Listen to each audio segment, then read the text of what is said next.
আচ্ছা, একটা সহজ দেখে ধরি, যদি বলতে পারে। গৌরাঙ্গ মহাপ্রভু কোথায় জন্মগ্রহণ করেছে মায়েরা? নদিয়ায়, নবদ্বীপে।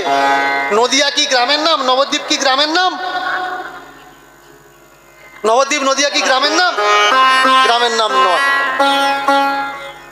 তাহলে যে গ্রামে জন্মগ্রহণ করেছে ওটা তো একটা জেলা, একটা পরগনা, একটা থানা। যে গ্রামে জন্মগ্রহণ করেছে গ্রামটার নাম কি? বাহ! অথচ আমি চলে যাব, দেখবেন পরে তর্ক হবে, কিচ্ছু জানে, শুধু লাপা। শুনে রাখুন, প্রথমটার উত্তর আপনারা দেবেন, দ্বিতীয়টার উত্তর আমি বলে দিচ্ছি। নদিয়া রামচন্দ্রপুর গ্রামে গৌরহরি জন্মগ্রহণ করেছেন।